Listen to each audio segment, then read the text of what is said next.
Je doute que vous ayez entendu parler de ce projet chinois et pourtant, il est en train de redéfinir l'avenir de l'humanité. De quoi s'agit-il? Pour l'instant, c'est relativement modeste. La Chine vient de lancer 12 satellites, mais l'objectif, c'est de mettre en ligne un ordinateur spatial, le premier super ordinateur spatial, avec une puissance prévue de 100 péta-opérations par seconde, c'est-à-dire l'équivalent d'un superordinateur actuel, sauf qu'il va être spatial. Et ça, c'est pas du bruit médiatique, ça, c'est un vrai signal. Donc je vous explique ça.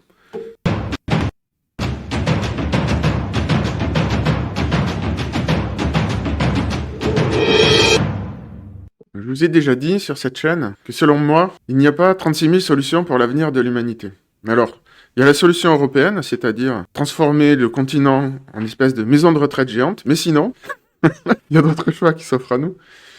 Et là, avec le projet Star Compute ou Star Computing, on est à la croisée de ces trois domaines. Je vais vous expliquer. L'écologie, le spatial et évidemment l'informatique. Pourquoi? Le spatial, c'est évident. Et je rappelle rapidement que la Chine a des ambitions, je pense, étalées sur le prochain millénaire de conquête du système solaire. Et en tout cas, pour l'instant, ils ont déjà réalisé plusieurs exploits. Ils ont posé une sonde sur Mars avec un robot martien qui transmet des données. Ils ont lancé leur première station spatiale habitée récemment. Et ils ont réussi un retour d'échantillon de la face cachée de la Lune. C'est vraiment pas rien. Et en plus, je pense que c'est pas du tout anodin. C'est un message envoyé au reste du monde, dans le sens où la face cachée de la Lune est difficile d'accès, donc et surtout cachée. Donc si vous parvenez à y aller, ça vous donne un avantage stratégique de coloniser cette partie-là.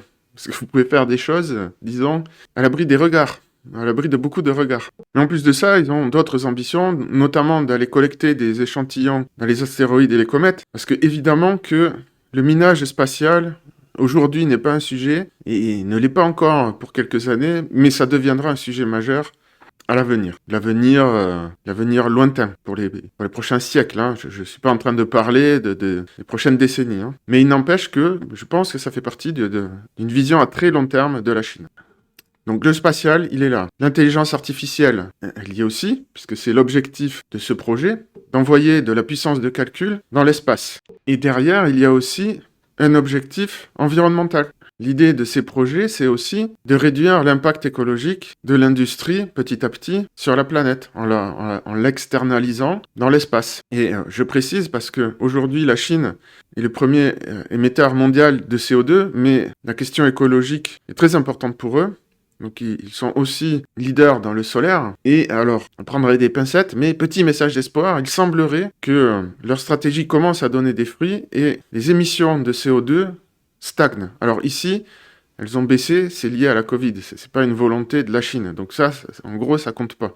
Mais là, apparemment, c'est la première fois que ça baisserait, ou en tout cas que ça stagnerait pour de vrai. Donc tout ça correspond à une stratégie long terme de la Chine, qui selon moi, répond à une logique inéluctable d'industrialisation progressive de l'espace. Parce que c'est là que seront les ressources à l'avenir, et c'est là que ça sera plus intéressant d'aller mettre la pollution aussi. Donc le fait que la Chine lance le premier superordinateur spatial, c'est pas du tout anodin. On se dirige bel et bien vers cet avenir-là, du moins la Chine.